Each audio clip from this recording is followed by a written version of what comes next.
भगवान भगवत गीता में बोल रहे हैं कि निर्मम निरहंकार सम दुख सुख समी। मतलब निर्मम, जो निर्मम होता है वो मेरा बहुत ही प्रिय है। निर्मम मतलब जिसके अंदर मैं माई सेल्फ, ये जो कॉन्शियसनेस है, ये मैं भाव नहीं रहेंगे। एक बार तमाल कृष्ण गोस्वामी महाराज जब पहले पहले आए थे तो प्राइमरी स्टेज में, तो तमाल कृष्ण गोस्वामी महाराज लाशिनेगा जो मंदिर लॉस एंजलिस में जो लाशिनेगा टेम्पल थे, तो उस टेम्पल का इंचार्ज थे। तो तमाल कृष्ण गोस्वामी महाराज के अंदर बहुत ही टैलेंट था। मतलब मैनेजमेंट काम में, मैनेजमेंट की जो सेवा में तमाल कृष्ण गोस्वामी बहुत ही एक्सपर्ट थे। सिर्फ मैनेजमेंट नहीं, तमाल कृष्ण गोस्वामी बाद में हम लोग को देखा गया कि तमाल कृष्ण गोस्वामी एवरी फील्ड में, सभी फील्ड में तमाल कृष्ण गोस्वामी महाराज बहुत ही एक्सपर्ट थे। तो तमाल कृष्ण गोस्वामी महाराज के अंदर इस मैनेजमेंट क्वालिटी को देखते हुए शिला प्रभुपाद ने उनको अपने साथ रखा और उनको मैनेजमेंट के जो तौर तरीके हैं, मैनेजमेंट के काम कैसे किया जाता है, ये सब सिखाने लगे। इसलिए तमाल कृष्ण गोस्वामी महाराज मैक्सिमम टाइम शिला प्रभुपाद के साथ ही रहते थे। अब ये एक भाव तमाल कृष्ण गोस्वामी महाराज के अंदर आ गया कि प्रभुपाद मुझे इंपॉर्टेंस दे रहे हैं, मतलब मैं बहुत इंपॉर्टेंट हूँ। ये जो मैं बहुत इंपॉर्टेंट हूँ, ये एक भाव उसके अंदर आ गया। अब प्रभुपाद को उनके बाद पता चल गया ये बात, प्रभुपाद को मतलब प्रभुपाद को समझ में आ गया कि इसके अंदर एक थोड़ा सा मैं ये भाव आ गया। तो क्या हुआ, तो तमाल कृष्ण गोस्वामी तब एक भागवतम का जो पहला खंड है फास्ट प्रॉपर, तो एक प्रभु था, उसका नाम था मुरलीधर प्रभु। तो मुरलीधर प्रभु ने भागवतम के जो कवर पेज थे, तो उसमें इटर्नल वर्ल्ड, चिन्मय जगत की जो छवि है वो स्केच किए थे। मुरलीधर प्रभु ने उसको स्केच किए थे।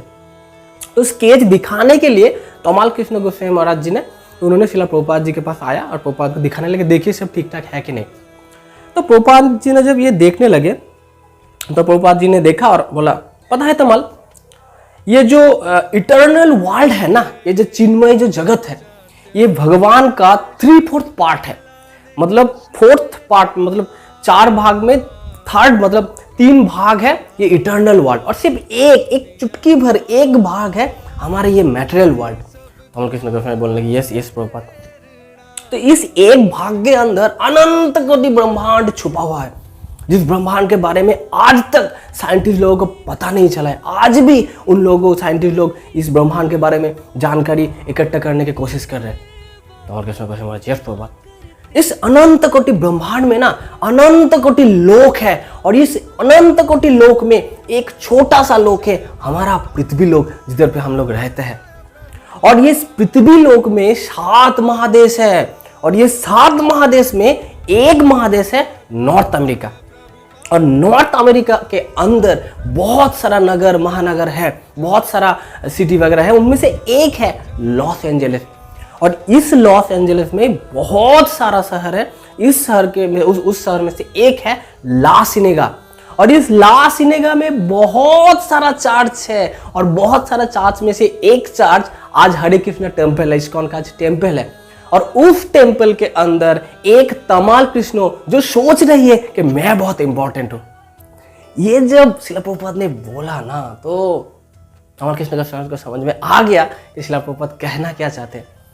तो तमाल कृष्ण गोस्वामी महाराज बोल रहे हैं कि एक्चुअली तमाल के, इसीलिए शिला प्रभुपाद जब भी उनके शिष्यों के अंदर कोई भी जो भगवान का विरुद्ध है, जो भगवत भक्ति के विरुद्ध है, तो शिला प्रभुपाद उनको बहुत ही खूबसूरत तरीके से उनको करेक्ट कर देते थे। इसीलिए आज देखा है ना, शिला प्रभुपाद जी के जो शिष्य वगैरह है, आज का हम लोगों के पास जो गुरु वर्ग है वो एकदम परफेक्ट आचार्य है। क्यों? तमाल कृष्ण गोस्वामी बाद में देखा गया कि उसको हीरो ऑफ इस्कॉन कहा जाता है। क्यों? क्योंकि शिला प्रभुपाद ने उनको करेक्ट किया और तमाल कृष्ण गोस्वामी ने उसको एक्सेप्ट किया और अपने आप को तैयार किया। तो इसके लिए शिला प्रभुपाद जो मैं, जो माई सेल्फ भाव, ये शिला प्रभुपाद के अंदर भी नहीं था, और प्रभुपाद चाहते भी नहीं थे ये भाव किसके अंदर रहे। शिला प्रभुपाद के कभी भी प्रभुपाद अपने बारे में सोचा ही नहीं, कभी भी नहीं। हम लोग देखे थे, उनने अपना बहुत कुछ, सुख शांति सब कुछ सैक्रिफाइस कर देते। क्यों? क्योंकि हम लोग, ये जो बद्ध जीवात्मा हम लोग है, हम लोग इसका मदद, शिला प्रभुपाद का जो तात्पर्य है उसकी मदद उठा के हम लोग भगवत धाम जा सके। उसके बाद निरहंकार, अहंकार, ये जो माँ भाव से मैं, ये भाव से उसके नेक्स्ट स्टेज है निरहंकार, उससे अहंकार भाव आ जाते हैं। शिला प्रभुपाद कभी भी अहंकारी नहीं थे।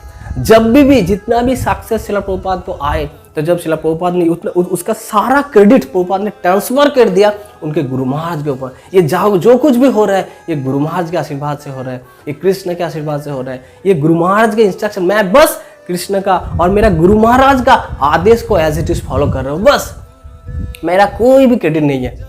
और शिला प्रभुपाद चाहते नहीं थे उनके शिष्य के अंदर ये अहंकार आए। एक बार हरिविलास प्रभु नाम का एक शिला प्रभुपाद के शिष्य थे, तो वो टेम्पल के प्रेसिडेंट थे। तो उनके द्वारा एक प्रोग्राम ऑर्गेनाइज किया गया था। तो उन्होंने क्या किया, जब प्रोग्राम स्टार्ट हो गया तब उन्होंने घनश्याम प्रभु नाम का एक और प्रभुपाद के शिष्य थे, उनको लेके आए। तो जब आए तो देखा कि प्रोग्राम स्टार्ट हो गया, तो उन्होंने घनश्याम प्रभु को इग्नोर किया। इग्नोर करते हुए उन्होंने गटाक से ऐसे ऐसे ऐसे इसको हटा के चले गए स्टेज में और शिला प्रभुपाद के पास ढट से बैठ गए। शिला प्रभुपाद जी ने ये नोटिस किया।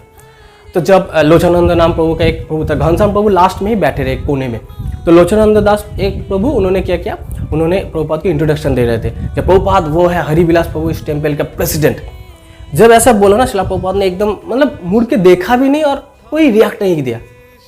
तो जब हरिविलास प्रभु ने ये देखा, अरे शिला प्रभुपाद मेरी तरफ देखा भी नहीं, मतलब शिला प्रभुपाद कोई रिएक्ट भी नहीं किया, तो पता चल गया कि जरूर मेरे द्वारा कोई ना कोई अपराध तो हो गया। शायद ये जो मैंने एटीट्यूड किया अभी, इसीलिए उनके अंदर एक भाव आ गया था, मैं ये ऑर्गेनाइज कर रहा हूँ।